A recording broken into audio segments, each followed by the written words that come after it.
My name is Cameron Rooney. I'm here on behalf of Hanabee Entertainment. So, yeah, I'll be your host tonight, introducing the wonderful Monty and Jordan. They're obviously down here for Supernova. So, was anyone at Supernova? Brisbane? Yeah? all two of you? Yeah, it was pretty hot, wasn't it? It was a bit crazy. Yeah, so tonight is about animating the Rooster Teeth way. So we're going to pretty much, get into a little detail about how the guys do what they do best. Obviously, we all know Monty from RWBY and he's been doing Red vs. Blue since 2009, I think. And obviously, Jordan's been doing Animated Adventures. So, yeah, we're going to get a bit of an inside look at what they do. A little bit of a sneak peek, maybe. I don't know. Ooh. So that's pretty much it. Yeah. So let's give a big warm welcome to Monty and Jordan.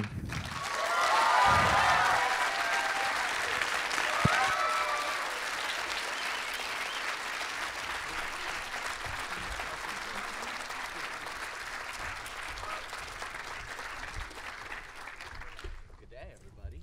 Hello. Oh, lost the mic. How we doing? Hello. There we go. Hey, everybody. I'm right here, man. You can't take a photo? How we doing? Good. It's a little claustrophobic in that room we were in, but Right. Darth Vader doors letting you in. yeah.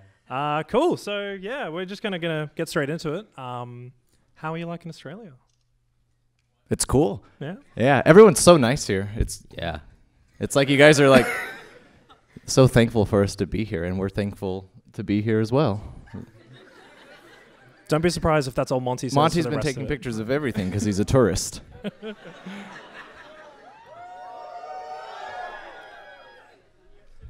I'm going to be in this one too.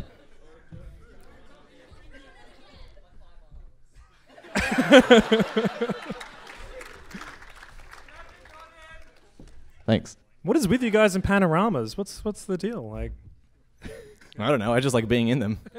I think I'm in that one twice. Yeah, you are. Yeah, he is. brilliant. Yeah, well, I guess we're kind of going to start everything at the beginning and sort of just talk about RTAA and RWBY, which we've probably all seen by now. Has everyone caught up with RWBY? I hope you guys have. Yeah? That's it. No more. Tweet this right now. I'm gonna tweet this right now, so if you want to see it. Oh, that's fine. We'll wait. Yeah, no, just keep going. Keep going. Cool. So I guess we'll start with you, Jordan, if no one, I'm not tweeting. if you're not tweeting. So yeah, I guess we just begin at the beginning. Where are you guys from? Originally, I'm from Los Angeles, California. I'm from Providence, Rhode Island, the smallest state in the U.S. It's like an hour drive across. It's ridiculous. It's really tiny. And I'm from the third largest state, but I don't know why that makes a difference. But yeah, I was born there and lived there for 17 years before moving somewhere so boring that it gave me the idea for Animated Adventures. I'm glad you care so much about it. Well, the next question is what got you into animation, but if it was boredom, then that's Yeah, it was I think boredom, everyone yeah. can relate, really. Yeah. So I lived in a place that was so hot in the summer you couldn't go outside, so I was trapped, and I was watching, just a bunch of online videos, mostly cartoons and animations, mostly Homestar Runner, and awesome. there you go. And really wanted to do my own, and I didn't have the equipment to do it, and decided to use the Rooster Teeth podcast instead. And So- the rest is history. So you actually started in the community just doing videos of the podcast on your own? Yep, I just did it on my own over like 3 days it took me, and just put it up. And that night, Gus saw it and wrote a journal about it, and the whole thing blew up, and I had a panic attack. And How old were you at the time? I was 19. Wow. Yeah, I was Fucking 19. punk kid. Yeah. So I was going to I got hired when I was like 28, 29. Monty's old, Oh. everybody. I'm so fucking old. I was going to gauge the crowd a little bit. How many people here are actually animators in any sort of capacity? Do we have... Wow. Nice. Dude, that's Nice. That's huge. I'm can you guys- sorry. if you My guys- condolences, everyone. How many of you are 2D animators? Cool. 3D?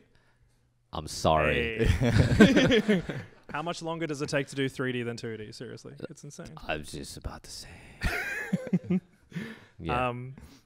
So yeah, I was about to ask the same question to you then, Monty. What Yeah. what Give got us you your into story. animation? What? Was it boredom? Oh, no. I was getting desperate. I was like, I can't work at Kinko's anymore.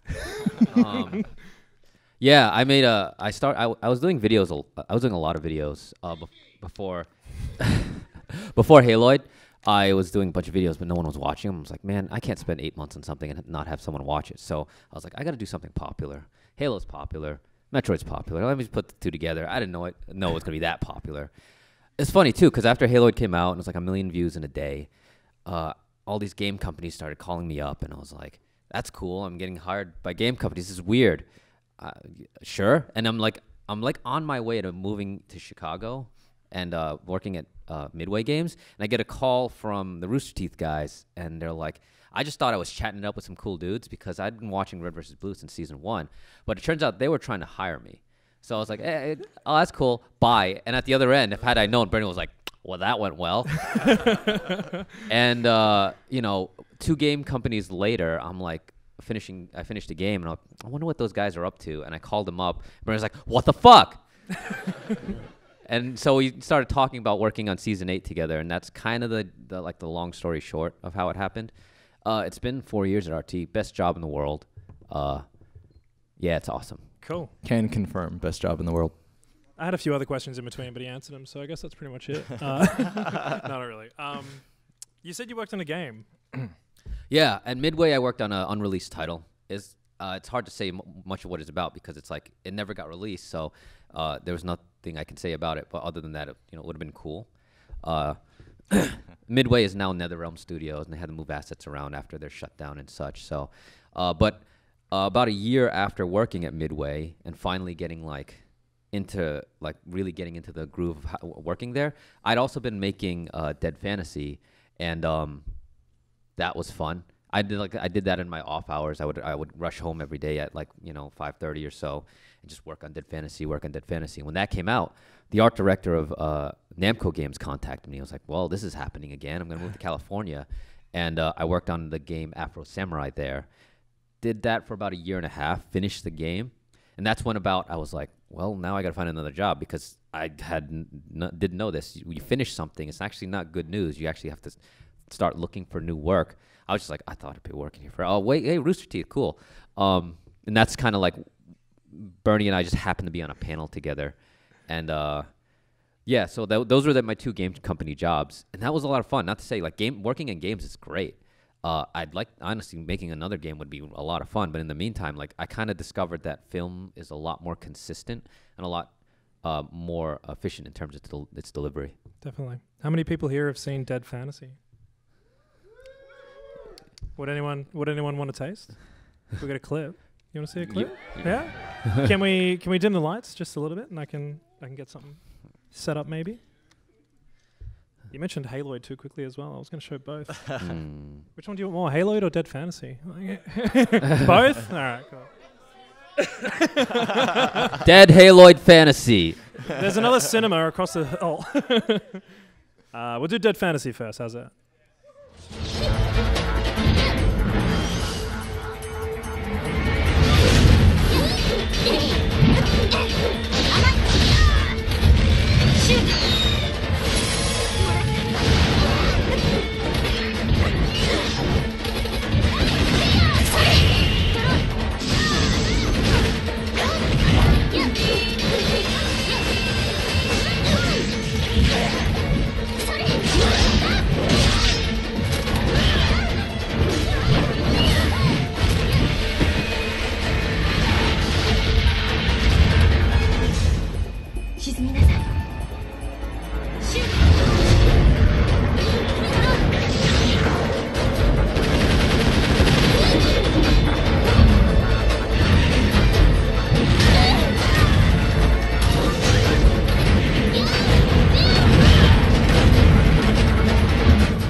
God, What happens next? God, that's what happens next? such crap.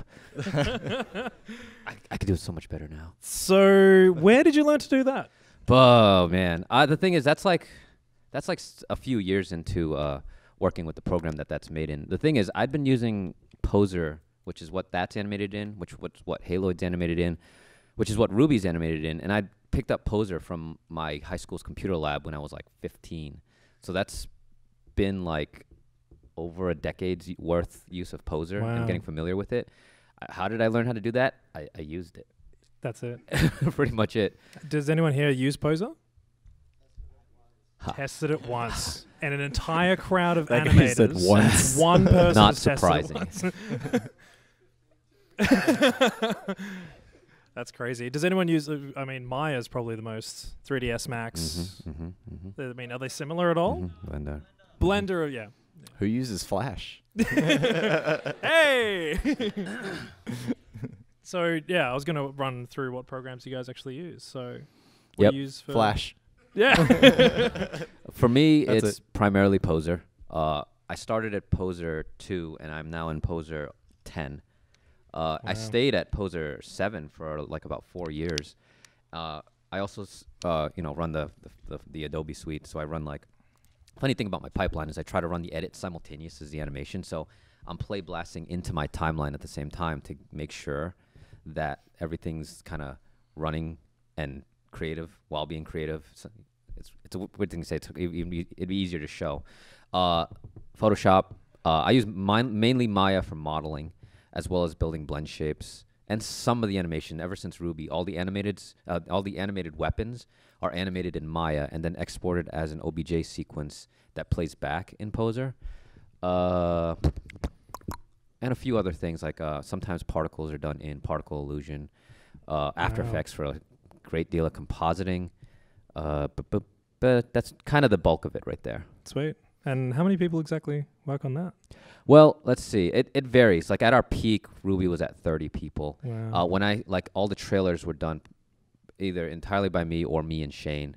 And then some key episodes. It depends on what part of the show you're talking about. Like Sure. the bulk of the acting, for example, was done like by most other animators.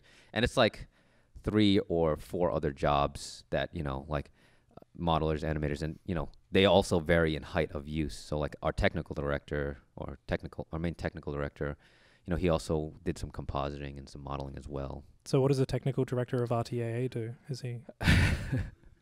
Let me ask him. Well, he makes sure the computer runs. So how many it's people not work that on? complicated. It's just me. I'm Just the you. only one. That's awesome. Do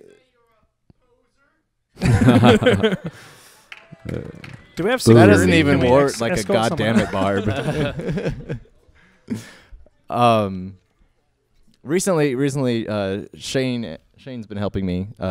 Monty's loaned him to me. And working with someone else is a lot of fun because it takes a lot of the workload off, and Shane brings a lot of good ideas and a little more experience to the table, so that's helpful. And before Shane, I was working with Dustin, who worked on RWBY, and he left and had to go do something else. So Cool. But yeah, for the most part, it's just me. Over 100 episodes by myself. Yeah. But it's a streamlined process, for just one person. Yeah, cool. Actually, we do have a clip of that, if anyone would like to see a little behind the scenes of time lapse. You don't necessarily have to dim the lights, but if you want to explain a little bit as we go. Yeah, this is a time-lapse video that is also on the Best of Animated Adventures DVD that you can buy here. So this is basically the making of process, just sped up a lot.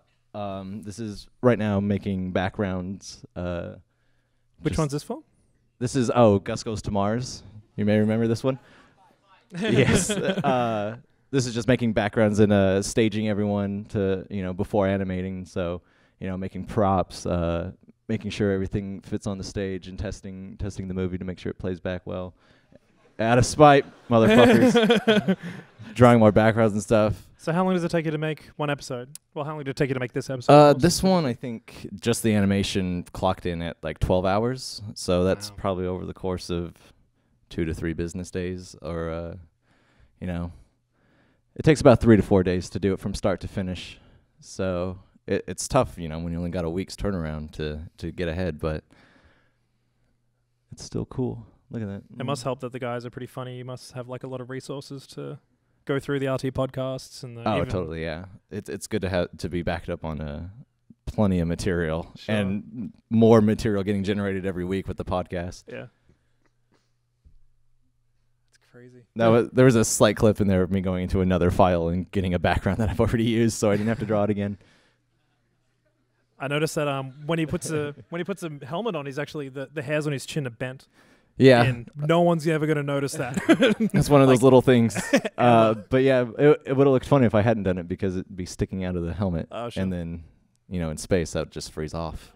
You got to be safe.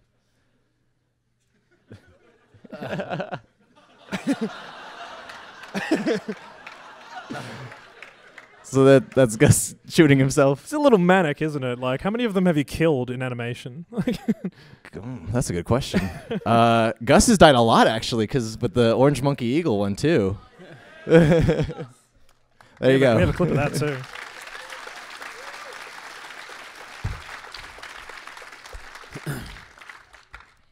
Hang on a minute. And we're back. Cool. So what's the turnaround for a normal episode of RWBY? It varies. It really does. Sure. And sometimes we get desperate. Like the fastest thing that ever got made might have been the Red trailer itself, which was done in 2 weeks. Wow. And that was a lot of fighting. But if you think of the ratio of the things, like a lot of the acting and the dialogue is dependent on the voice recording and the acting and auditions and such. The stuff I can probably make a better statement about is like any of the fight scenes, like the episode 8 with the crow and the scorpion. PAX was coming up and like got to get it done. Also, it's going to come out the week after that, which was a surprising 3 weeks, considering it. But you have to understand, one of the parts of it was that was a lot of recycled animation used intelligently. Like if you've watched me since Haloid, since Dead Fantasy, and if you're keeping a keen eye out, you'll actually notice that I'm reusing a lot of animation, and I keep a catalog of animations that I use over and over and over again. Especially if you use it at a different angle or reanimate it. Sometimes I've used like the same kick maybe about 40 times now. Yeah. So, in terms of like length of the episode, what happens in the episode, it could be as short as that to as long as maybe not even RWBY. There are some fights like in Red versus Blue that took me like 8 months start to finish. Jeez. And sometimes it's because other parts of the production come up. Like the episode 1 fight with Glinda and Cinder in it was like 2 months because I was also simultaneously doing the Yang trailer and animating parts of episode 1 and parts of episode like 5. And it's just, a lot of this pipeline stuff, it's based on your schedule. And I'm there all the time anyways. So. Yeah, sure. Cool. I was about to say, he did mention Haloid again, so I should probably show that clip, right? Sure, Yeah? whatever, Can we dim the lights one more time?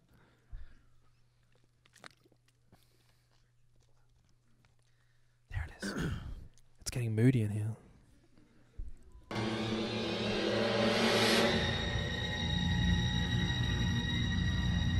Look at that sweet 480p.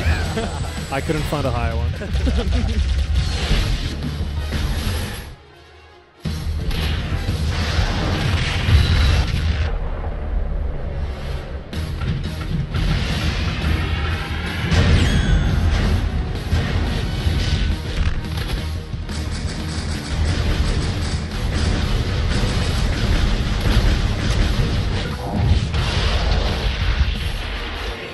So wouldn't they like blow each other up right there?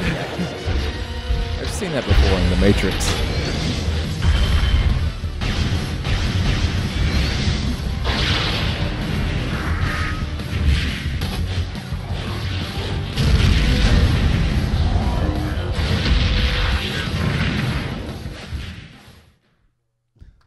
Right.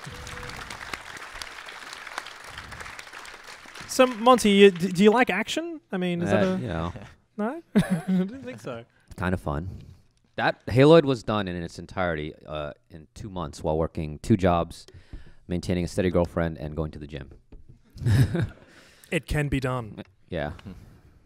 The trigger to that was I'd bought a laptop that I couldn't afford, knowing that the theory I had for this movie would work. So I still owe that money. But it did get me a lot of cool stuff like jobs and working here. So, I'll pay it back eventually. But, working 2 jobs, I planned Haloid by just trying to be smart about where I would do my thinking. For example, all of the beats of that fight happened to the beats of the music, which is the Matrix soundtrack, and I would just play that song back constantly everywhere I was, like while at the gym, while driving. And then because it was a powerful enough laptop, I would run that everywhere. I would even run that while I was at work or driving. I'd actually been in commutes doing this. That wasn't good. And in like my 1.5 hour commute to my job, I would just be either rendering, planning, or animating while driving. But it worked. I'm not dead. We do not recommend animating while driving. Unless you're really good. Well, it's interesting you should say that about Haloid and how it's got you the job. I mean, essentially what you did, Jordan, is just sort of, get discovered on the Rooster Teeth by Gus, obviously. But I mean, how would you guys recommend someone like all the animators here today get into doing what you guys do? I would say just do it. I mean, the best way to learn is by experience and, trial and error and figuring out. Yeah, the bar is pretty. You're gonna when you start, Yeah. you're gonna be terrible. Yeah. So you just got to get better from there. You can't get worse. Yeah, the bar is pretty high these days with as many people that are doing stuff out there that's good. So you just have to keep going and get better. Also, like back then when I was in my early 20s making things, there were people my age now looking for people like me. So I'm doing the same, looking for artists to include in the future of my work as well. Like even in RWBY, Definitely. for example, 2 of the concept artists are people that I saw their artwork on DeviantArt 5 years ago and just followed them and waited for the right opportunity to come up and say, hey, your artwork should be in my movie. And it happened. Bam. Yeah. So I'd say just keep at it. Just keep at it. Yeah. Cool. Wicked. I was going to ask, I got a really funny question put to me that I should ask you guys. Jordan, do you have any other animation style? Like, I mean, it seems like you're sort of like the obviously the style, besides the stick arms and the the stick arms, just the and posable bodies. Yeah. It's designed like that out of necessity for like streamline animation, Sure. so that it could get done every week. I have. She's got arms. I take it back. Yeah, I've nothing that anybody's seen really, but I've tried. I've tested around with other stuff.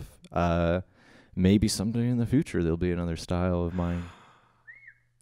I found Haloid and Dead Fantasy for Monty, but I couldn't find anything before RTAA for you. Yeah, I didn't really do much. Nothing I did before. There's one cartoon on my YouTube channel that I did that has like no audio and is terribly animated. It's called You Are Awesome if you want to try to find it. If we had internet. And before that, I wasn't really doing animation. I mean, I pretty much, the way I got into animation was doing Rooster Teeth Animated Adventures. Awesome. Before that, I was doing a lot of writing, and I was in a whole nother like community basically. I was in the Vlogbrothers Nerd Fighter community. Yeah, so What's that? I assume everyone, if you're a nerd fighter, you know who Maureen Johnson is, right? She did a writing project called Blog Every Day in April, and I was like the main organizer for that. We started talking online, and she chose me to do that. So like if you look that up, that's something I did like a year and a half before RTAA. Cool. So what do you reckon you'd be doing right now if you weren't animating? Maybe trying to still animate. I don't know. I probably at this point maybe I would have given up. Yeah, I'd probably still be living at home, trying to become a writer, probably try to become a screenwriter, and probably being miserable. Sure. What about you, Monty? What would you be doing? I'd probably, if I had not gone back into animation, still be in game design. But even then, I was simultaneously a game designer animator, because I think I've been interested in animation since I was 4 or around then. But also, I mean, I don't know. I don't think about that. Sure. Dark places. Yeah. So the rest of the questions are more about Rooster Teeth sort of thing. So, I mean, before you guys even started, did you see yourself working there one day? Nope. Yeah, I always wanted to work there. Yeah. I thought it'd be cool. Yeah. As a fan, you kind of imagine, daydream about it or wonder what it would be like. I never dreamed it would happen to me, but I'm glad it did. So will we. Right? Just hang on to hope. Maybe it'll happen. How long have you guys been working there each? Oh, Too long, apparently. I have different stages of employment. It started out not at all, just making it out of, out of love and, wanting to do it. And then kind of getting paid for each one. yeah, I remember when bit. Jordan started showing up at the office, and he would show up more, and he'd show up more often. Yeah, then he'd stay different longer. stages Then of he'd stay employment. longer, and then he just didn't leave. Yeah. there was I did it for as per contract for a year, where we did one every week, and then after about a year that I moved to Austin to work at the office full time last December. So almost a year full time. Wow. I started in fall of 2009. So I think I've had my 4-year anniversary. I think I started September 2009, so it's been 4 years. Happy anniversary. Yeah. How's it been? Obviously, yeah, it's been awesome. I mean, when we started, it was like the original 9 guys and me, and I just got shoved into the corner, and it was just do my thing, do my Who thing. shoved you into the corner? Was it? Oh, Bernie. But it was fun because I was just there, and they were doing their thing, and I kind of sat undercover for 8 months because I was the company secret. The animation wasn't debuted until PAX East that year, or no, the next year actually, because it was 2010. Season 8, PAX East debuted, and that was awesome. And then boom, I'm part of this company, and so I'm employee number 11. Cool. It's been 4 years. It's been awesome. The way we've evolved, especially the studio now, which we're just busting at the seams. I got this whole wall where I just put everything up, and it's a mess. Jordan and I sit next to each other now. I tell him all the RWBY spoilers, and he hates me. Do you guys want to hear some spoilers? No. I shouldn't egg him on. No, you don't want to hear him. You'd rather watch. Trust me. Yeah, it's that good, right? Is that good? Yeah. Oh, yeah. you'd what? Yeah. I was going to actually ask, where do you guys see, well, specifically RTAA and RWBY, where do you see them in 2 or 3 years? Is there any future projects you can mention? Oh. Hey, let's watch this again. Do it again! No. We're gonna do this in RTA form. No, you can keep the Future project. Samus can't be stopped. Samus is in RWBY. You guys really like Haloid. You go first, Monty. Oh, 3 years? I'm 7 years ahead with RWBY. Wow. It's all going on right here.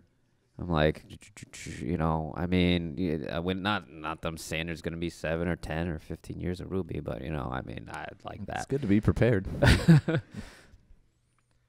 As for me, I imagine RTA still going on, as its own weekly series, but eventually I'd like to start doing some Jordan has a original lot of stuff. ideas. Yeah, and I don't like to talk about them because I don't want to get anybody's hopes up. But Aw. Can't tell us anything. the next project is, I'm sure everyone knows about the X-Ray and Vav cartoon, and that's the next thing. I didn't know about that. Actually. No, I didn't. It was I lied. could have sworn we talked about that. When's that going to happen, Jordan? Next year. Speaking of future projects, do you want to set up the next clip? What's the next clip? Pyromaniac. Oh, What? You guys want to see Oh, haha. a new animated adventure? Eh? I think this should be this It's in week's. lights now. That'd be great. So this is the one coming up for this Wednesday? Yeah, that'll be this Wednesday or Thursday here. I don't Did know you when it ever comes out. Let's do it. I got this. burn stuff when you were a kid? Were you ever a little pyromaniac? No. Really? Well, I burned ants with a magnifying glass a couple times. So you never actually set fire to stuff? No, I wasn't one of those kids that liked to set fire to stuff. My friend Solomon, who was the kind of kid that would set fire to shit, we were in an empty lot walking to my house one day in the dead of winter. I turn around and he's lighting a bunch of dead grass on fire. And I'm like, what are you doing, asshole? And he's like, oh, my hands are cold. I was going to warm them up. And I'm like, shut up. And then the next thing I know, a wind comes by and the entire vacant lot is on fire. Oh my god. Like a wild What did you do? Just fire. leg it? I took my jacket off and I started beating the fire down. And the funny thing about that was it was a brand new fucking jacket that my mom had just got for me and was like, take good care of this jacket. And I'm like, yeah, whatever. And it was one of those like nylon puffy jackets because this is the 80s, you know? And so it just melted. Get a bollocking.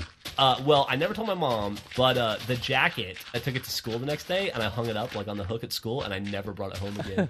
And then my mom would be like, where's your jacket? I'm like, oh, I left it at school. And she's like, bring it home. And I'm like, yeah, it wasn't cold enough. It was too hot on the bus. So I just left it at school. And she's like, bring your jacket home. And I'm like, I'll do it tomorrow. And then the last day of school, she's like, did you bring your jacket home? And I'm like, Mom, it's May. Why would I bring my jacket home? And then I just never told her that the thing was just a burnt pile of shit. So did you have to be cold some days? I was cold for a winter because because of Solomon. But the important thing is I never got caught and I never got in trouble. Did you ever burn stuff when you were a kid? Lesson learned. So life lessons from Jeff, you know. Don't get caught. He's a great influence. It's gonna be a good father. So that was from a Let's Build, I'm guessing. Yeah. Been branching out lately to, I mean, you know, Jeff goes off on those Let's Builds and tells stories. I mean, be foolish not to take advantage of those. So it's great material, and you know, it's another source of Jeff. So that's cool. Sure. Do you go through it all and like check for stuff that's funny, or do people suggest things to you? I mean, It's a lot of mix. Suggestions are very helpful. There's a forum on roosterteeth.com that you can suggest stuff in, and I go through that all the time. And I go like way back to when it started 3 years ago as well, and find new stuff. So it's good to have suggestions. It's hard to keep up with all the stuff we put out now. So it's even like people in the office come up. I think sometimes JJ will come up because he edits the Let's Builds, and then he'll come by with a flash drive and says, here's the audio for it. There's a funny story in it, you know, give it a listen. And I'm like, thanks. Yeah. So yeah, it's helpful to get suggestions from everyone. Sure. It was a bit. You had the audio from Minecraft in the background there as well. You can. Yeah. Well. You made it work for half. Yeah. That was good. So I'm pretty sure we're going to do a Q&A pretty soon. But I'm wondering, do we have time? Can someone give me a hoy? Anyone give me a hoy? Oh. Sweet. Awesome. So we can either get started, but I think Monty was going to show something a little. We got about an hour or so. Got about an hour, yeah. Not sure. I mean, I don't have any clips or anything because currently, I mean, I'm in R&D for season 2 of RWBY. So I'm working on some things. I got some models here I want to show. If you're a fellow animator, you might be interested in this. Cool. Yeah. We got time though? Yeah. Yeah, we'll do. Yeah, sure. Give us a sec, guys. We're just gonna set this up. Hey. We could do a quick Q&A while you guys set that up. Just have people yell. Raise your hand if you have a question real quick. All right, you first. Why that particular color of blue? Well, it's unique. It's not a black outline like everything else. And I think like the original aesthetic I was going for was something like a hand-drawn, like with a pen type thing. And that's why it was all shaky and crappy in the beginning. Who's talking? Shut up, I'm talking. So rude. Jeez. God. You're not on stage. You don't have a mic. Okay. Do you want one? We got one. Oh. But yeah, just to stand out a little bit. I like it better than just boring black outlines, and it's better than different shades of gray.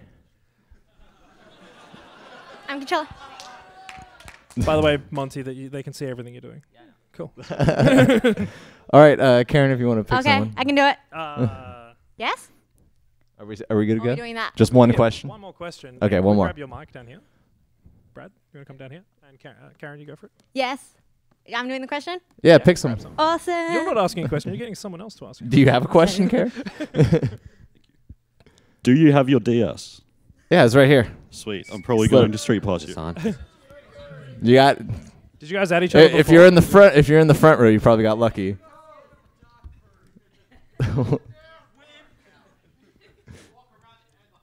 I reckon we get one more. I'll do in my before Monty's doing his thing. We're doing one more question? One more question. One more question. Okay. I'm running. I'll pass it down.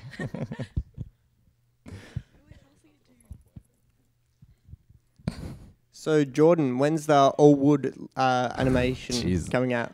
I guess I should just do it so I can stop getting this question, huh? Yeah.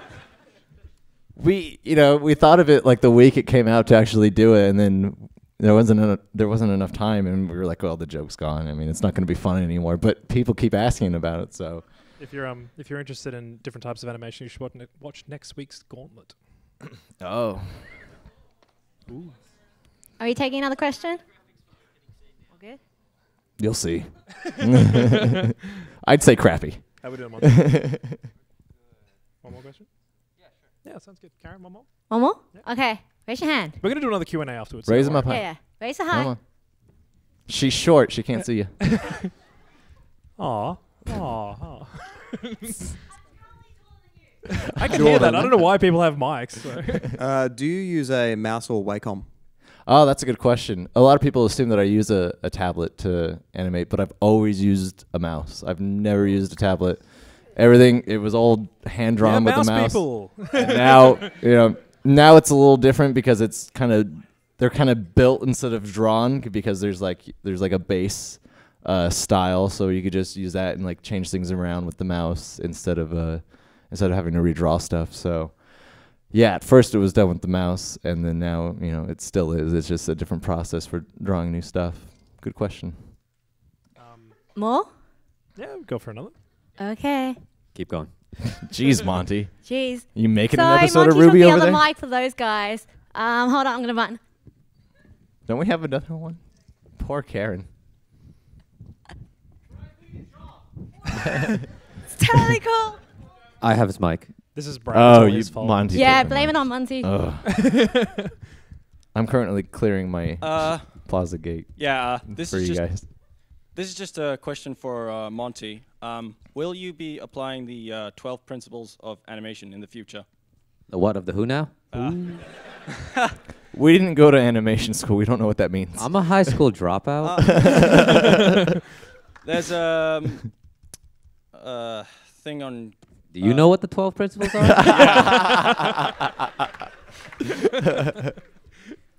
If you look it up on Google, I'm sure. Oh, you'll Google get it. Okay. Yeah. Well, at least Google went to animation school. Yeah. Can someone just ask Siri? That'll probably make it easy. Okay. So, anyways. Are we ready yet? I'm gonna ask Siri what the. So RWBY, if you're an animator, this might surprise you. RWBY is done entirely in real time. The entire show is play blasted. So what comes out of Poser, and this is Poser right here, is essentially what you see on screen plus some effects and anti-aliasing. So do you guys know what Play Blast is? Play Blast is like this is running in real time. And so we have Yang here. The funny thing is, I don't like the word toon shader because that implies some sort of technology that's meant to emulate an art style. It literally is everything you see on screen is kind of handcrafted in the sense that there's no mathematics done to calculate what a shadow is because there are no shadows. There's no directional light because everything's painted onto a texture. If someone has a shadow on their neck, it's drawn there.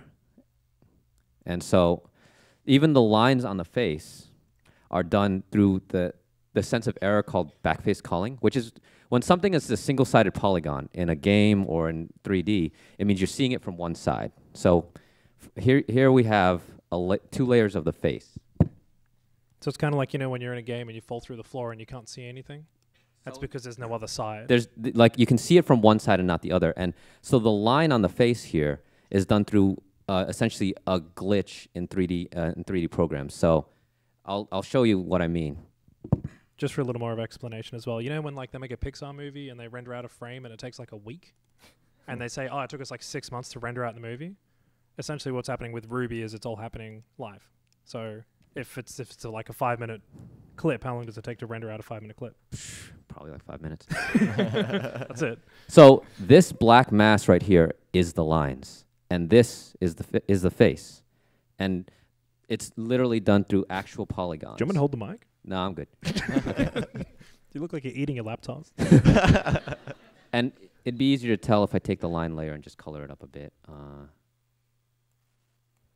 And so that's it's the same mesh as the head, just inside out, and you can only see it from one side. I mean, I could replicate this phenomenon here very quickly with just two spheres. Essentially, getting rounded objects to have an edge is as simple as having one object where its edges faces out. That same object, just a little bigger, with the normals reversed and only visible from one side. So it makes a shell, essentially. So essentially gives it a shell, and and that's my line layer. There you go. And that's how you make 3D cartoons. Wow. So in order to do that, it's not that cool, really. I'm not that good. I trust this more than any mathematical toon shader, even though they're very good. I trust art more than anything. So like what I get from that is like if you see this line on the nose, it draws itself as you approach the edge. Like I know there are great toon shaders that can do that and stuff, but I trust art over math any day. And so like by having a rounded object like this, you need I feel the need to do it everything through the actual model. So that I've got double the poly count, but at the same time, show's not rendered. So who gives a fuck? Fair enough. Where are the eyes? Hold on. Eyes. My eyes are wrong color right now. I'm so confused by this. There's no stick arms. There's no blue. It's like another language to me. We were going to show off Flash, but there's no HDMI. Yeah. My computer's too advanced, apparently. So if you want one to come up the front. Yeah. Would you like to see? It's a bad mix. So another thing I do is like the eyes, because anime eyes are just bloody unrealistic and like they're I don't so know what big. you're talking about. They're not actually eyeballs. They're just the iris that just translates left and right in the head. So like it's just like the white is part of the face, and the eye. Anyone else getting creeped out? Like this is. And I have a texture. I don't know where it is. Here, let me attach. Can you find it? Yeah, I'll find it. Hold on. I'm getting scared. I got like a phobia of that. If you ever go like in a game and it glitches out, I start like getting all nervous and squirmy. Let's not saying this is a game. But.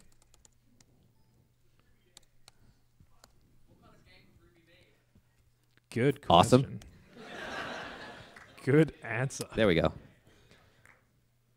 So I feel like one of those text-based adventures would be pretty cool. Type in like get scythe, kill monster. Ever played Frog Fractions? So to get them to look, it's quite literally they just move left and right.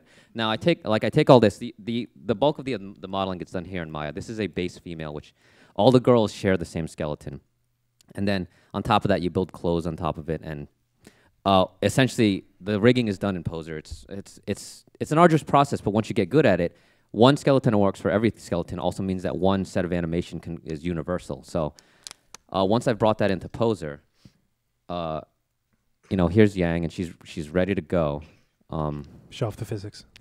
Yeah, that's right. Oh yeah. This is something that's going to be available for me in season 2. That there was no physics. All of Ruby's cape, the hair was all animated by hand. So if it ever looked like crap, it means we were lazy. This time around, though, I'm setting up the rigs to have Poser 2014, the newest Poser, has integrated bullet physics, which means I set up this situation where it's got a collision rig. If you look closely, the set of squares here drive a set of collisions for the hair and various other things. And so, like, if this thing rotates and it's receiving collision and it's receiving physics, it means it's going to drive the hair motion as well. So, running live, I've got a few of them. I've got one for the hair. Oh, actually, I've got several for the hair. There's a collision. There's several segmented collisions here. There's one for the bangs.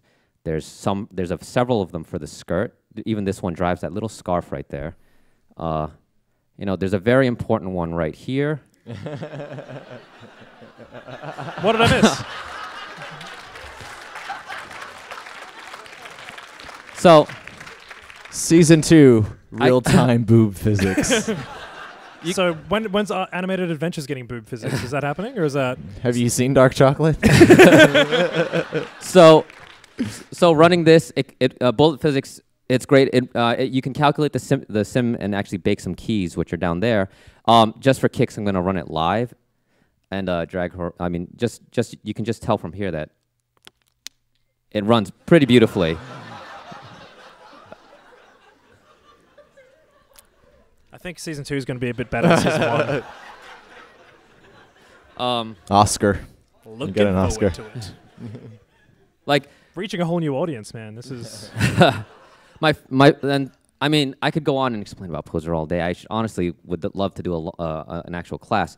The best thing about Poser, the best thing is honestly its ability to reuse and consistently reuse animation. So like I have a library here. This right here means my pose library. I've saved things from as far back as Haloid. Like I could probably find an animation in here from Haloid or Dead Fantasy. Like this is a move that Hitomi did in one of the Dead Fantasies. I'm gonna drop it on Yang here. Let's see and see if it works. It may like some of the there may be some differences in the joint, but overall a universal skeleton tends to buy you a lot in terms of reuse of animation.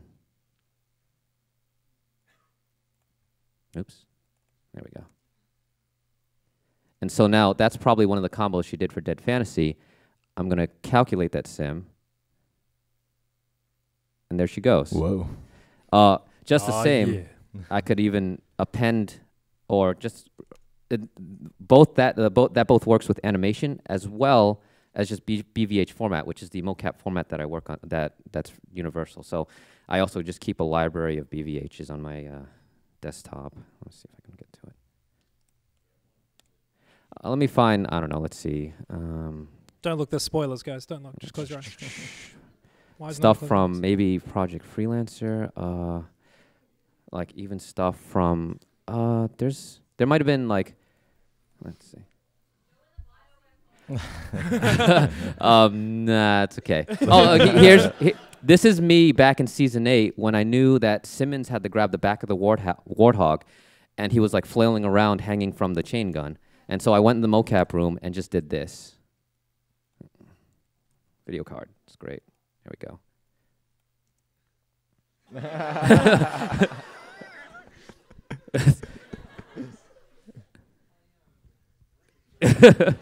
And so I canceled out the leg movement and put him in midair, and that's that scene where Simmons was just being thrown around on the back of the warthog. And then there may be some stock stuff or like let's see, I might have even saved like a pose from Nora. And I could put it on Yang here just for kicks. Let's see. Does anyone here like Nora? Like I heard she's okay. Let's see. She's all right. No, Okay, maybe not Nora. Let's see. What do I got? This is one of Yang's from back then. So how do the monsters work? Like I mean, there's sort of like the big quadruped and the flying one. Can you make Yang do the flying animation?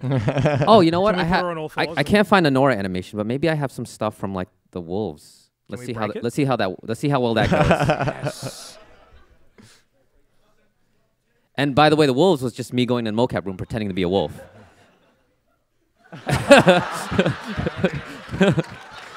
Simulate the hair. Simulate it. Okay, so I'm gonna run the sim. Because the only thing that makes that better is boob physics. There you go. Professional. That's good. So I mean, that's it in a nutshell. All of the UI. The best benefit again about Poser is how much of it is built in and made for you. I know. I mean, it's a statement about the program itself that it's as easy as it is to use. And I know I very well understand. Believe me, I've animated in Maya, Motion Builder, in 3ds Max in the game jobs I've worked at. Everything is better, but you might not want better. Like in fact, you might want it to not be good because, I mean, the base philosophy behind Red versus Blue was limitation. Like, there were only so many moves you could do, and that show ran for 10 years. Very often, I kind of just shut the possibilities off because at the end of the day, you need to self-produce and learn that this needs to get out the door. So any of our shortcomings about RWBY or anything else we've ever done is essentially, this could have been good, better, or at its best, but then we also would have not gotten it done. So these short time frames tend to reflect the fact that it just needs to be done. And this stuff evolves over time. I mean, I think RWBY is definitely better than Haloid, and I think RWBY Season 2 is definitely going to be better than Season 1. Definitely. Just from these additions alone. And, like, the best statement you can say about Poser itself is, you see in the thumbnail right there. When you go to Google and you type Poser render, what do you get? You get boobs, porn, whatever. It's essentially if you look at it this way, if the impetus for what is created is that then falls onto the user. It is a good example of the program itself. 90% of the users out there find it so easy to make, they fall down to just making porn. I'm like that 10%. Monty, you gotta take that one. Everyone's just looking at boobs now. Nobody's listening to you. This is educational. I'm if like anyone that. asks. I'm like that 10% that didn't make porn. Essentially, I guess. And what do you get? You get actual movies. Lo and behold, I mean, okay. First thing, get a girlfriend, and then you'll stop making porn. Or a boyfriend. Or a boyfriend, or both. You know. But yeah. Not both. And you know, you could say what you want about program based on the examples of its use, but I mean that's why it's good, essentially. So like, here's a few examples. The universal model allows me to build this many characters off of this one base. So all of them, barring scaling differences, are the exact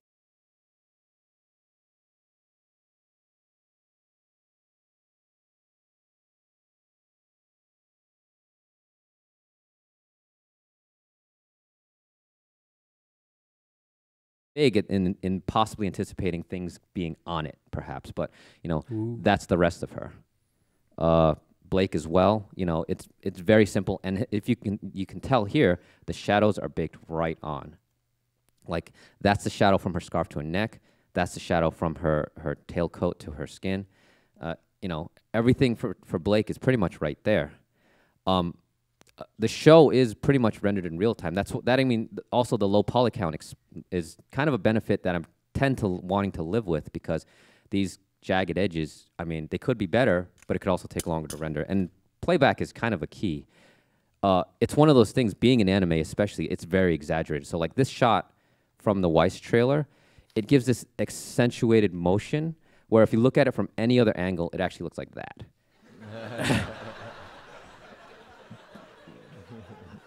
But it's about emotion. So, you know, her hand is at about 170%, and her arm length is over 200% long. Her leg's clipping as well. And anything that was clipping was off screen, so I'm okay with that. The poly count is doubled, but at the same time low. So these are game res characters because, I mean, it could be better or it could tell a story. And I tend to want to focus on the story more than anything. So, like, this lush and, you know, nice forest here is actually all on cards that was behind her. Even that rock she was sitting on was a picture of a rock. It was not a real, like, geometry of a rock. And so that's everything that was relevant to that scene. The thing I do tend to do is also, again, I trust art more than anything. The sword has, again, that exaggerated motion through blend shape, so it kind of just morphs to those elongated shapes for like barely a few frames, so that for when she's slicing, it just adds that sense of movement. Being very literal, again, it's like, you know, when you say, all right, I want a big glass nightclub with reflections and all this, you think, okay, I'm gonna do it ray traced and you know, set up my shader and stuff. No, there's literally two clubs, one on top of the other. That's one of them's upside down and the floor is transparent. So and just that's why there's the thing I'm willing to live without. The characters didn't cast shadows, or I just don't show the floor unless I really absolutely need to. It also saves on foot sliding. A lot of the times the effects are done through compositing. That's the only time I'll open After Effects is like, I'll export this as the base, this because I knew Yang's hair would glow, and then put them together in After Effects as a pin layer with some blur, and you've got an effect. And maybe just the same for when she got later in her fight, base layer, hair layer, some effects exported from like a simple particle program, merged together, and you have the glowing effect. Same thing for like these explosions, which are actually just cards with pictures of the explosions on them. And I export those all separately. That's Particle Illusion, by the way, which has a beautiful library of pre-made effects that you can just choose from. Putting that all together, it looks like that. And that's really all you need. There's even some like texture error going on right here, or it looks like his pants exploded. So a lot of people here that are animators probably use After Effects for one thing or another. I mean, unless you're exporting for games, it's pretty much like an After Effects thing. Do you use it as well? No, actually, there's a lot of effects you could do in Flash. You can make something a certain symbol and apply different effects to it. So we try to keep everything in Flash. Otherwise, it's just another step and it gets messier. So what usually is done is, everything's done and we just export every frame as a PNG, and then we put it together in Premiere and export it there because it renders it out nicely, and we can do different resolutions. There you go. Wicked. In the interest of limitations as well, we should probably get the Q&A started. Yeah, we should. Okay. Sounds good. Cool. Thank you, Wanna Monty. sit That was back very down? informative.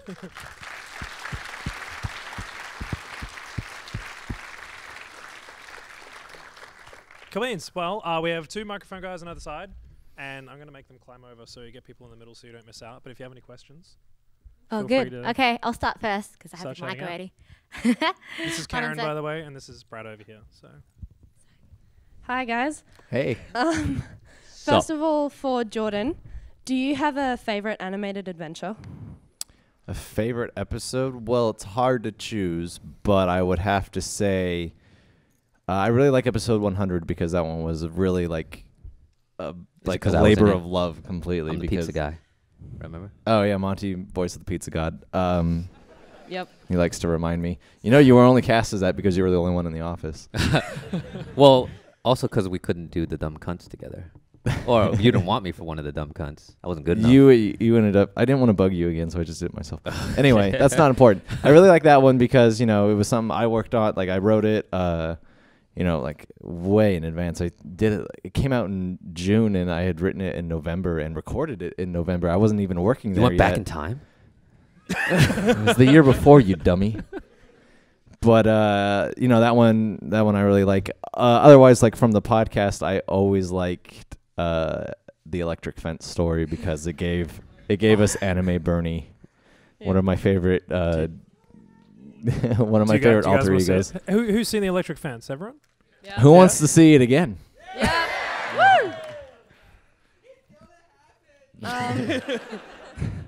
If Cameron can hurry up, it's gonna happen. Bernie tried to murder me in New Zealand. So, guys, I'm going to tell you the story of Brandon and the electric fence.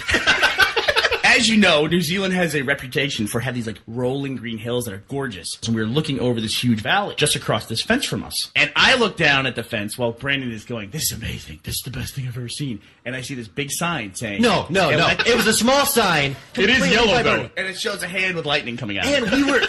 So immediately I think, how the fuck do I get Brandon to touch the electric fence? And so I said, "Oh, be careful, because that wire is barbed wire." Because I know what barbed wire is. I'm not stupid. And then there's that other wire beyond it. That's the electric wire. And so I go, "That's miniature barbed wire." I said, "The barbs are so small that you can't see them, but you can feel them." And he immediately goes, "Really?" And reaches for it. It was like time stopped. He went, "Really?" He's like reaching for this wire. If I was an anime character, like doing that quivering, watery thing. Yeah. I was like, "Oh, please. Oh, please." He's like reaching for it. I'm like, "It's gonna happen." So what happened? So he grabs the wire and he's yanking on it going, "I don't feel the barbs." I'm like, it was so disappointing. He was just Such like, a letdown. And finally, Bernie just stabbed him.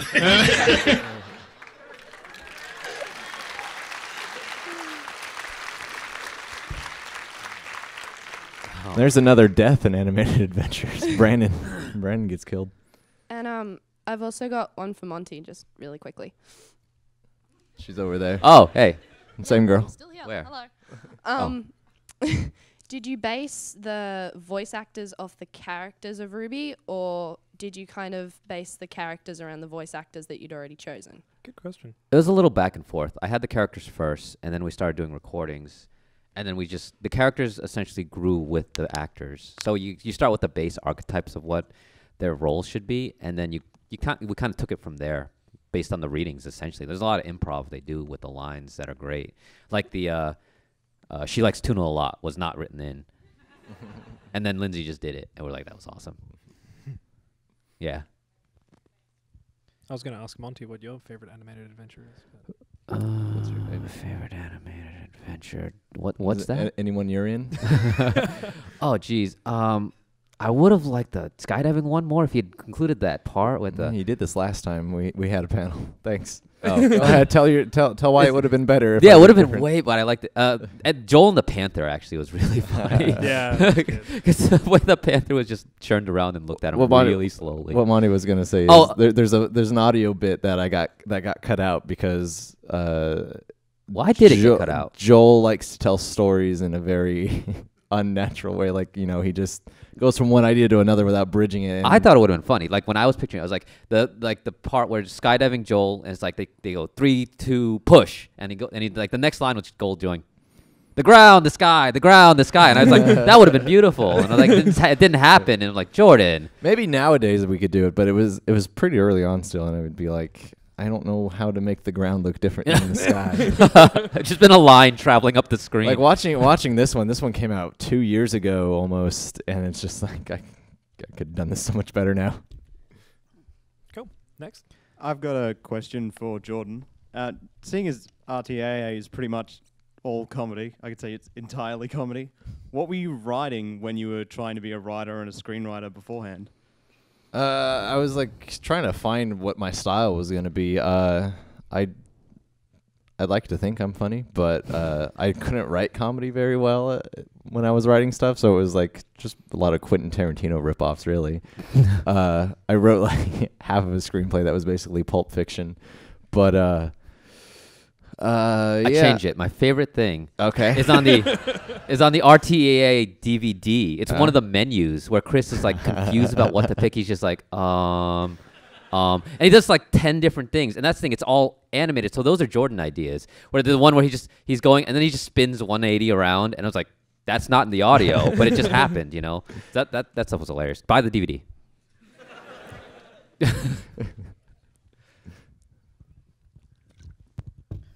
Monty, to you, is there you released RWBY as a volume. To you, is there a difference between a volume and a season? That's kind of tough. It's like we have this arc that we kind of didn't need to tell in parts, and it's like we're done for now, and we'll figure it out when we get to the next one. Right, thanks.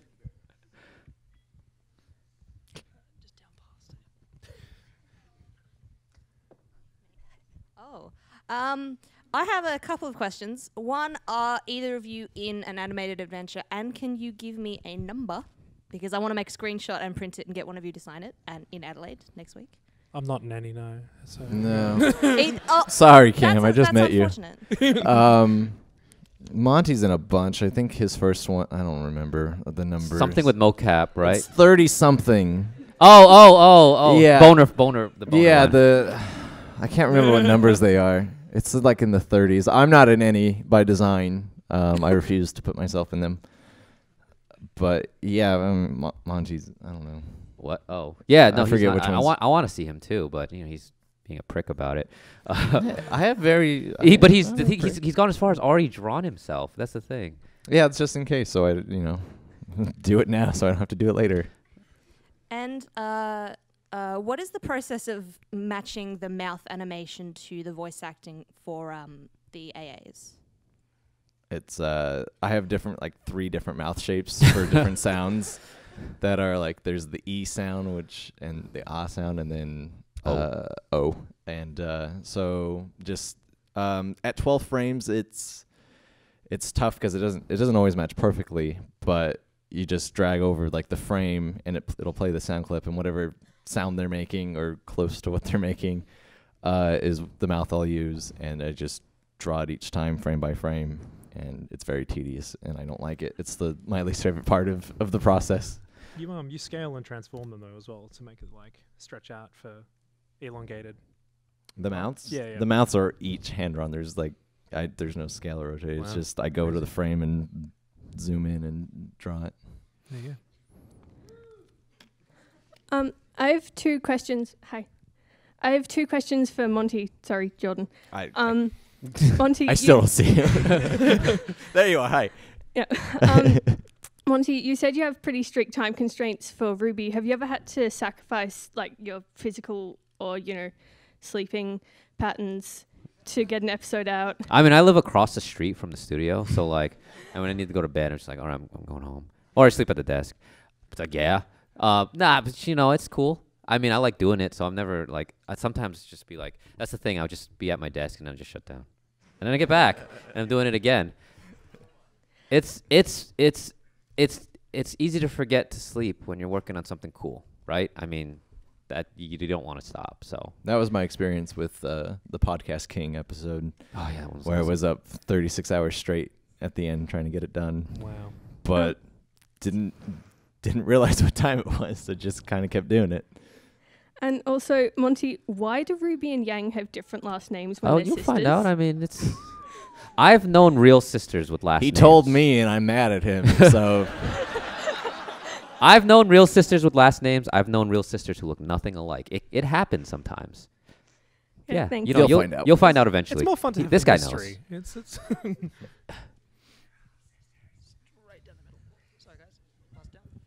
That's too simple. How we doing? We got another question? Yeah. Sweet. Hello. For both Monty and Jordan, what are your inspirations? I mean, besides probably Rooster Teeth, but yeah. inspirations? Yeah. Oh man, I could list a bunch.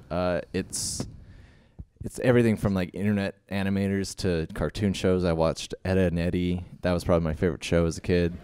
Ego Raptor, everything he does is hilarious. Homestar Runner is the #1 influence for me. Like a lot of the animation, like the way RTA is pretty much built is the same way Homestar Runner has did it, and they don't do it anymore. But it's, you know, all those things that inspire me, and I aspire to do that, you know, or eventually do that. I mean, at this point, it's been going for so long. Like, I have like Jackie Chan is seven. your #1 influence. I have like 7 monitors at my desk. 3 of them run a constant stream of like fight video reference or animation reference, or so it's hard to name. But going on for that long, it's generally things that look cool.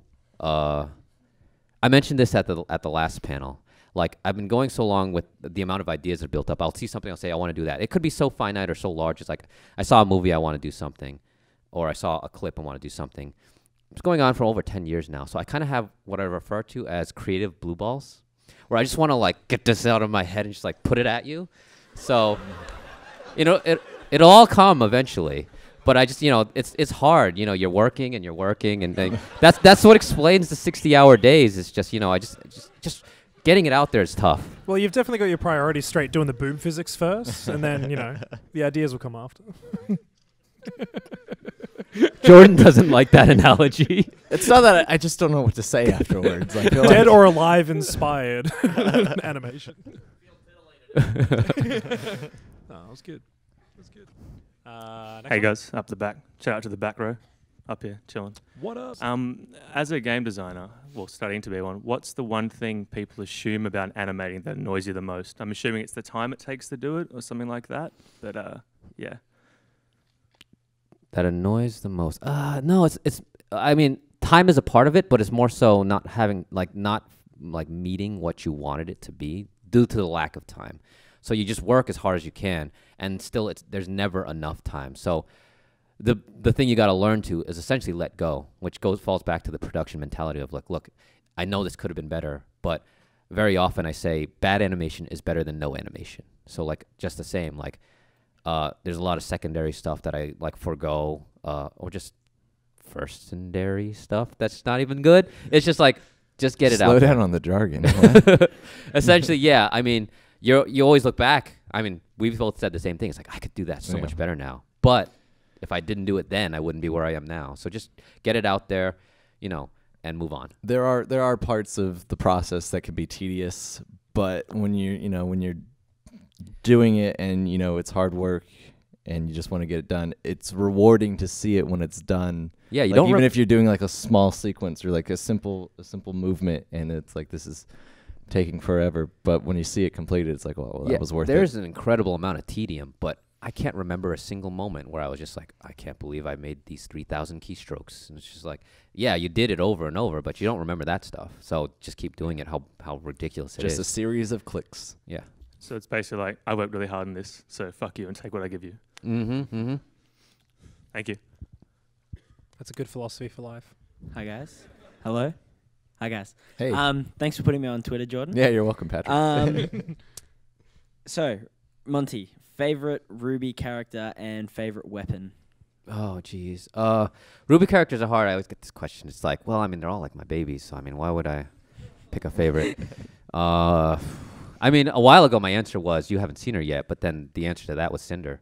I got a new one though, which keeps changing. It's like, well, I'm working in season 2, and I've got this, and this character, but you haven't seen him yet, so it's that one.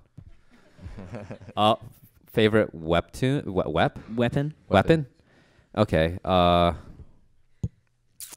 You know, I still go back to square one, which is the sniper size. It's like that's cool. You know, I mean, someday I'll make the gun, I guess, or the sandwich gun. Sandwich gun. I'm waiting for a sandwich gun. So yeah. Monty, can you tell us maybe the weapon that this person uses? This new person? Yeah, the one that you shoot. Any hints? See, the thing is, the weapons just keep getting more and more more and more absurd. Like, I just want to keep. They get pretty ridiculous, but yeah, Jordan. There's one Monty told me about and ruined for me. That's pretty ridiculous, and it'll be cool when you guys see it. Yeah, that's true. Yeah, I know what you're talking about. Okay. And that's all you get. No, it's not the gun. No. Also, if you ever see a sandwich gun, that was my idea. Also, Jordan, will we ever see the Gavin and Ray pizza conundrum as an RTAA? No, that one's been out actually. Yeah, for a little bit. Yeah. RTA 105. Okay. Also. So you're welcome. Yes, I did it just now. Awesome. There you go. Now, correct me if I'm wrong, but wasn't there something Lindsay was making an RTAA at one point? Yeah, that's Lindsay and I both co-wrote the X-Ray and Vav thing that we're gonna do. So yeah, she that was actually her idea. She came up with it, and I was like, yes, we should do that, and so we co-wrote it. Yeah, it's pretty crazy. Hi. Jordan, would you ever do a Gavin or Google animated adventure?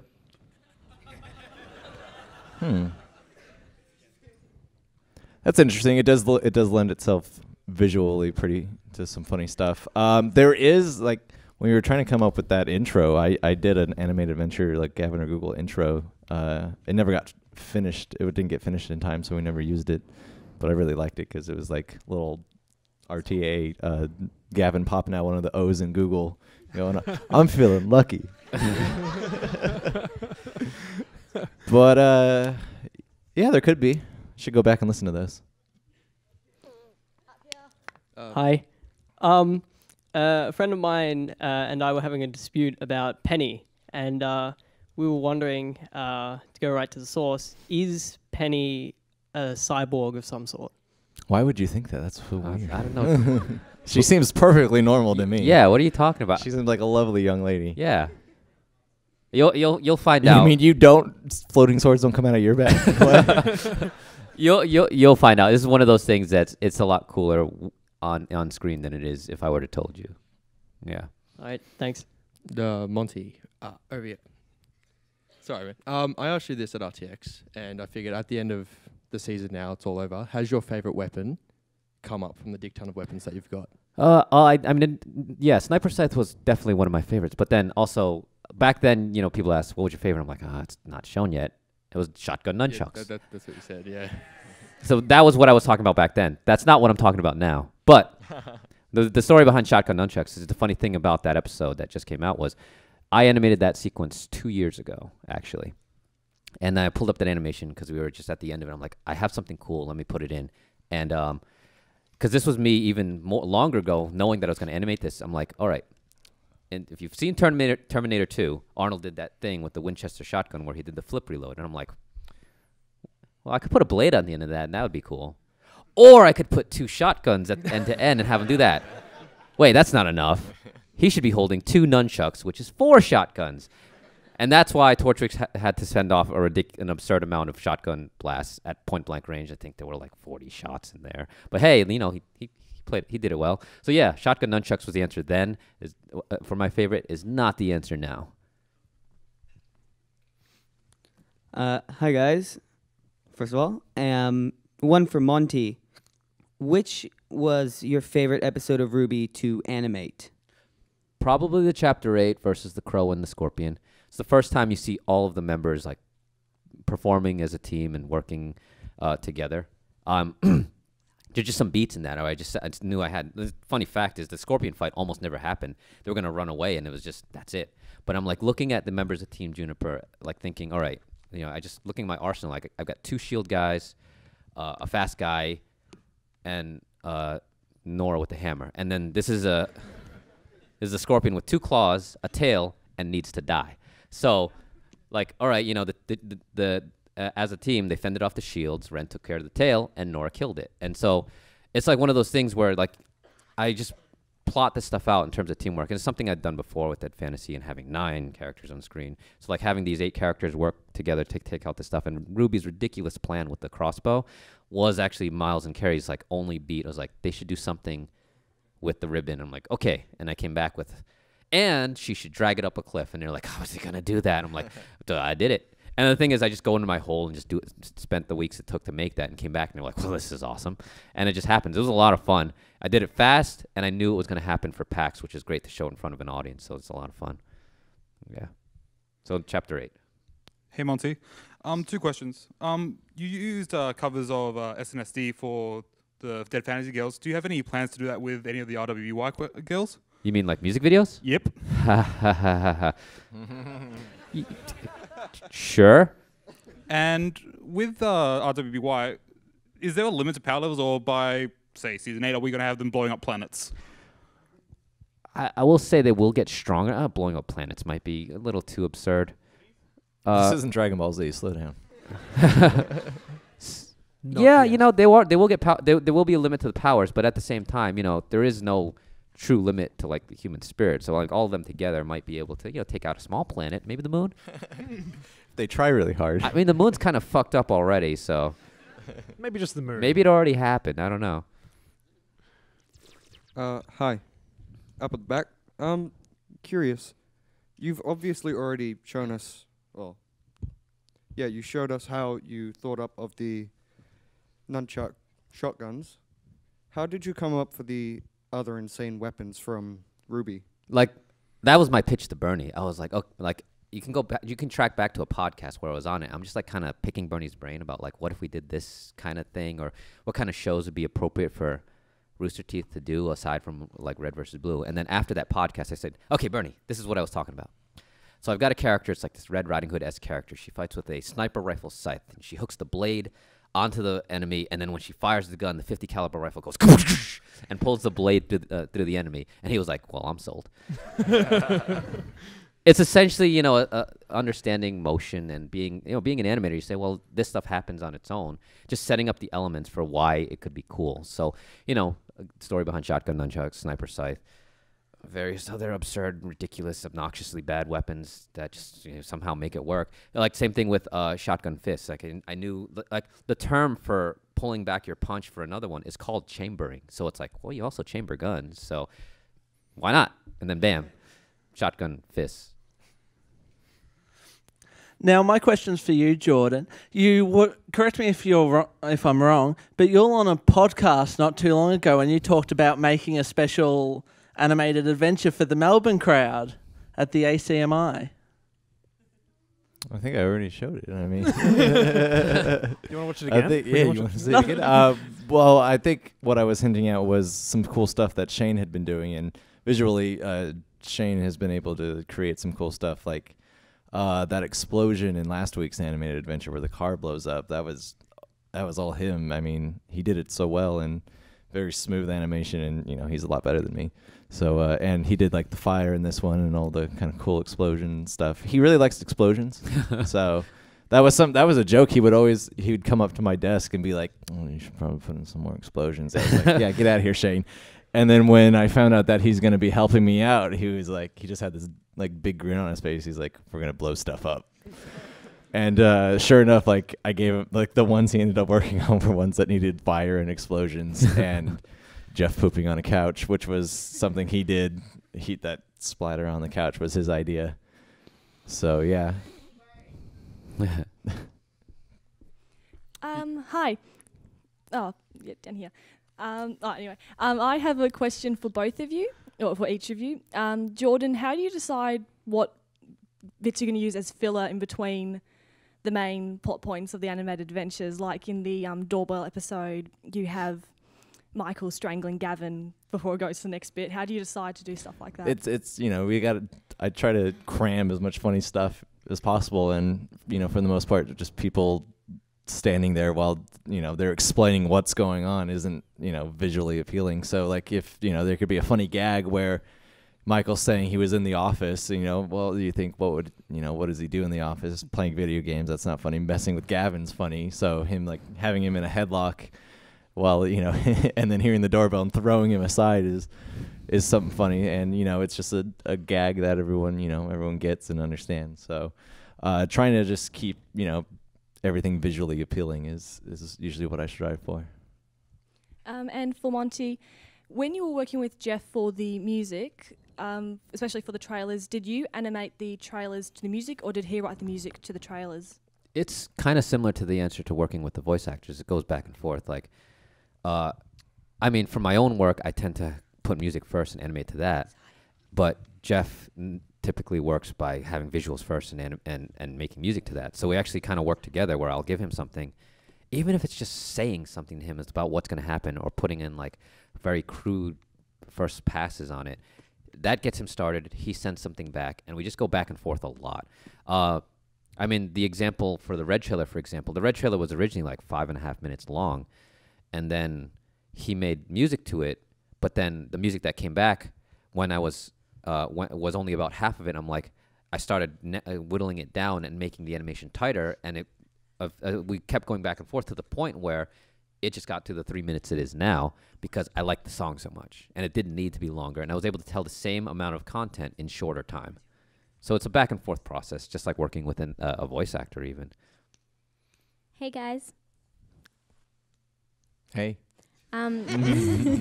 Random question: team lads or team gents? I don't like any of them.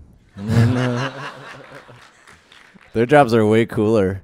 I'm just jealous. Answer at the same time. Okay, yeah.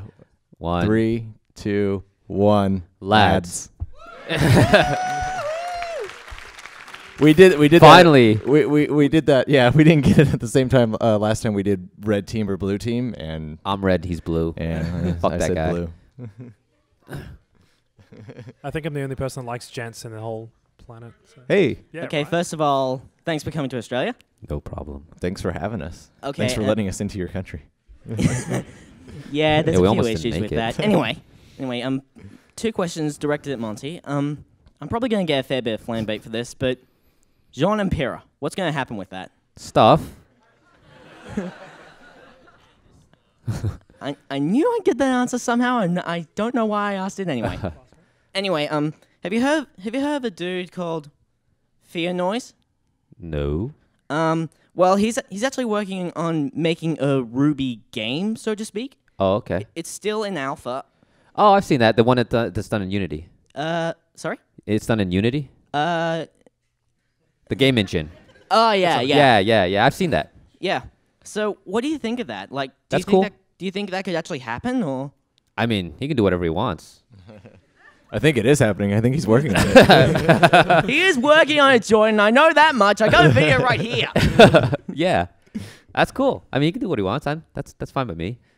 Are you All asking right. me something? Sorry? Was that a question? He's not secretly making a licensed RWBY game. I know that. I'm not an idiot, despite how many people say I am. Anyway, so... Yeah, I mean, I like any of the fan anything that gets made for the product. It's pretty cool. I'm honored anytime anyone makes something in the name of something I've created. And yeah, I mean, fan art, cosplay, games, do what you want. That's cool. I'm okay with that. Dude, I mean, I like Weiss, but I'm seeing some Pyrrhas show up that are pretty cool. And Pyrrha is like deceptively hard because of armor. I love armor too. Like armor's fun. You might see more armored characters down the line. That'd be fun. Weiss's are awesome because like that dress is deceptively hard with the gradient and stuff. But Yangs are pretty hot. I mean, come on. So apparently there was RWBY cosplays sound pretty hard according to what happened in Brisbane. Oh yeah. Oh, why Poor did girl. you bring this? Why did you bring that up? If you're out there, I wanted to give her a Scythe big girl. hug because she walked in line and her scythe broke and she ran away crying.